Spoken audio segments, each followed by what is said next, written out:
শিক্ষাকে অর্থনৈতিক উদ্দেশ্য দ্বারা রূপ দেওয়া হয়েছিল। উপনিবেশবাদীরা বিস্তৃত শিক্ষায় খুব কমই বিনিয়োগ করত, কারণ তারা শিক্ষিত জনসংখ্যার প্রতিরোধের ভয় পেত। পরিবর্তে তারা সীমিত শিক্ষা ব্যবস্থা তৈরি করেছিল, যা উপনিবেশিক প্রশাসনের জন্য নিম্ন স্তরের কেরানি, দোভাষী এবং সহকারী তৈরি করত। এটি বুদ্ধিভিত্তিক বৃদ্ধিকে দমন করেছিল এবং দক্ষ শ্রমশক্তির বিকাশকে সীমাবদ্ধ করেছিল। ইউরোপীয় শিল্পগুলি দ্রুত অগ্রসর হয়েছিল, কিন্তু উপনিবেশগুলি আমদানি করা প্রযুক্তি এবং দক্ষতার উপর নির্ভরশীল ছিল। মুদ্রা এবং ব্যাংকিং সংস্কারও ইউরোপকে উপকৃত করার জন্য নকশা করা হয়েছিল। উপনিবেশগুলি ইউরোপীয় শৈলীর মুদ্রা ব্যবস্থা গ্রহণ করেছিল, যা স্থানীয় বাণিজ্য নেটওয়ার্কগুলিকে প্রতিস্থাপন করেছিল এবং অর্থনীতিগুলিকে বৈশ্বিক আর্থিক বাজারগুলিতে একীভূত করতে বাধ্য করেছিল।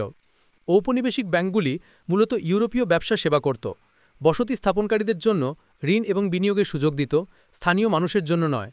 আদিবাসী জনগণের পুঁজি লাভের সুযোগ কমই ছিল, যা তাদের জন্য ব্যবসা তৈরি করা বা সম্পদ সঞ্চয় করা কঠিন করে তুলেছিল। ইউরোপীয় ঔপনিবেশিক অর্থনীতিগুলি নতুন আইন ব্যবস্থাও চালু করেছিল, যা সম্পত্তির অধিকারকে নতুনভাবে রূপ দিয়েছিল। বহু উপনিবেশে সাম্প্রদায়িক জমির মালিকানাকে বেসরকারি আইন দ্বারা প্রতিস্থাপিত করা হয়েছিল, যা ইউরোপীয়দের আইনিভাবে বৃহৎ এলাকার জমি দখল করার অনুমতি দেয়। আফ্রিকান, এশীয় এবং আদিবাসী জনগণ, যারা ঐতিহ্যগতভাবে সম্মিলিতভাবে জমি ব্যবহার করত, তারা হঠাৎ তাদের নিজস্ব জমিতে জবরদখলকারী হিসাবে ঘোষিত হয়েছিল, কারণ তাদের পশ্চিমা ধাঁচের মালিকানার কাগজপত্র ছিল না। এই আইনিগত অর্থনৈতিক দখল ঔপনিবেশিক বসতি স্থাপনকারীদের ক্ষমতা দিয়েছিল এবং স্থানীয় সম্প্রদায়গুলিকে দুর্বল করেছিল।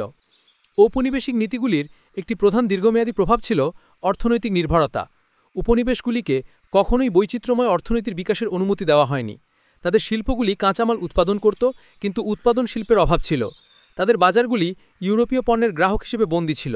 স্বাধীনতার পরেও অনেক দেশ একই প্যাটার্নে আটকে ছিল: সস্তা পণ্য রপ্তানি এবং দামি পণ্য আমদানি। ঔপনিবেশিক শাসনের সময় প্রতিষ্ঠিত বৈশ্বিক বাণিজ্য ব্যবস্থা এখনও উন্নত দেশগুলির পক্ষে কাজ করে, যার ফলে প্রাক্তন উপনিবেশগুলি প্রতিযোগিতা করতে সংগ্রাম করছে। ইউরোপীয় ঔপনিবেশিক অর্থনীতিগুলি পরিবেশগত অবক্ষয়েও অবদান রেখেছিল।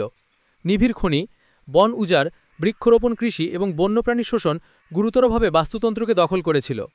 উপনিবেশবাদীরা স্থিতির প্রতি সামান্য চিন্তা না করে স্বল্পমেয়াদী লাভের উপর ফোকাস করেছিল। মাটির ক্ষয়, জলের হ্রাস এবং জীববৈচিত্র্যের ক্ষতি সাধারণ পরিণতি ছিল। আজ অনেক দেশ আংশিকভাবে প্রাকৃতিক সম্পদের ঔপনিবেশিক শোষণের মূলে থাকা পরিবেশগত সংকটের মুখোমুখি। তবে এটি স্বীকার করা গুরুত্বপূর্ণ যে উপনিবেশবাদ বৈশ্বিক অর্থনৈতিক একীকরণকেও উদ্দীপিত করেছিল। এটি বৈশ্বিক শিপিং নেটওয়ার্ক, আন্তর্জাতিক বাণিজ্য প্রবাহ এবং প্রযুক্তিগত বিনিময় তৈরি করেছিল। কিন্তু এই সুবিধাগুলি ছিল অসমভাবে বণ্টিত। ইউরোপ সমৃদ্ধি অর্জন করেছিল, অন্যদিকে উপনিবেশগুলি মূল্য দিয়েছিল। আধুনিক বৈশ্বিক অর্থনীতি, যার মধ্যে বহুজাতিক কর্পোরেশন, আন্তর্জাতিক ব্যাংক এবং বৈশ্বিক বাণিজ্য প্রতিষ্ঠানগুলি রয়েছে, তা ঔপনিবেশিক সময়ে স্থাপিত ভিত্তির থেকে বিকশিত হয়েছে।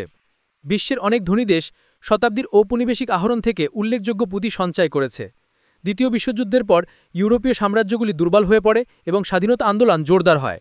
কিন্তু উপনিবেশগুলি স্বাধীনতা অর্জন করলেও অনেকে অর্থনৈতিক নির্ভরতার সাথে আবদ্ধ থাকে। আন্তর্জাতিক ঋণ, কাঠামোগত সমন্বয় পরিকল্পনা, অসম বাণিজ্য চুক্তি এবং বিদেশি কর্পোরেট প্রভাব অর্থনৈতিক নিয়ন্ত্রণের নতুন রূপ তৈরি করেছিল, যাকে মাঝে নব্য উপনিবেশবাদও বলা হয়। প্রাক্তন উপনিবেশগুলি কাঁচামাল রপ্তানি করে এবং ব্যয়বহুল মনিত তৈরি পণ্য আমদানি করতে থাকে, যা শতাব্দীর আগে প্রতিষ্ঠিত একই প্যাটার্ন বজায় রেখেছিল। ইউরোপীয় ঔপনিবেশিক অর্থনৈতিক পরিকল্পনাগুলি বোঝা অত্যন্ত গুরুত্বপূর্ণ, কারণ তাদের প্রভাবগুলি এখনও আধুনিক বিশ্বকে রূপ দিচ্ছে। বৈশ্বিক বৈষম্য দুর্ঘটনাক্রমে তৈরি হয়নি, এটি শতাব্দীব্যাপী আহরণ এবং কাঠামোগত ম্যানিপুলেশনের মাধ্যমে তৈরি করা হয়েছিল। বহু ইউরোপীয় দেশের সম্পদ উপনিবেশ থেকে নেওয়া সম্পদের সাথে যুক্ত, অন্যদিকে অনেক জাতির দারিদ্র্য এমন ব্যবস্থার সাথে যুক্ত যা তাদের শক্তিশালী শিল্প, শিক্ষা ব্যবস্থা ও কাঠামো বিকাশে বাধা দিয়েছিল। আজ অনেক দেশ তাদের শিল্পে বৈচিত্র্য এনে, শাসনকে শক্তিশালী করে, শিক্ষায় বিনিয়োগ করে এবং টেকসই উন্নয়নকে উৎসাহিত করে ঔপনিবেশিক অর্থনীতির ঐতিহ্যকে ভাঙার জন্য কাজ করছে। আঞ্চলিক বাণিজ্য চুক্তি, দক্ষিণ দক্ষিণ সহযোগিতা এবং ঋণমুক্তি আন্দোলন এই প্রচেষ্টার অংশ। তবে অবনতি অসম এবং চ্যালেঞ্জগুলি এখনও আছে। অর্থনৈতিক স্বাধীনতা তৈরি করতে হলে ঐতিহাসিক অন্যায়গুলিকে মোকাবেলা করতে হবে, কাঠামোগত অসুবিধাগুলি বুঝতে হবে এবং বৈশ্বিক শোষণের চেয়ে লোকাল উন্নয়নকে প্রাধান্য দেয় পরিকল্পনা তৈরি করতে হবে। ইউরোপীয় ঔপনিবেশবাদ বৈশ্বিক অর্থনীতিকে নতুনভাবে রূপ দিয়েছিল। এটি বৈশ্বিক নেটওয়ার্ক তৈরি করেছিল, তবে বৈশ্বিক বৈষম্য তৈরি করেছিল।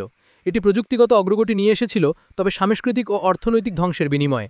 ঔপনিবেশিক অর্থনৈতিক নীতিগুলির ঐতিহ্য এখনও প্রভাবিত করে যে জাতিগুলি কিভাবে বাণিজ্য করে, কিভাবে সম্পদ বণ্টিত হয় এবং বৈশ্বিক ক্ষমতা কিভাবে কাজ করে।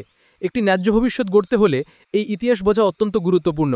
এটি শুধুমাত্র অতীতের স্বগল্প নয়, এটি এমন একটি ব্যবস্থা যার মূল এখনও বর্তমানে গভীরভাবে প্রথিত আছে। কেবল এই অর্থনৈতিক কাঠামোকে স্বীকার করে এবং এর মোকাবেলা করার মাধ্যমেই জাতিগুলি প্রকৃত ন্যায়ভিত্তিক উন্নয়ন এবং ভাগ করা ও সমৃদ্ধির দিকে এগিয়ে যেতে পারবে।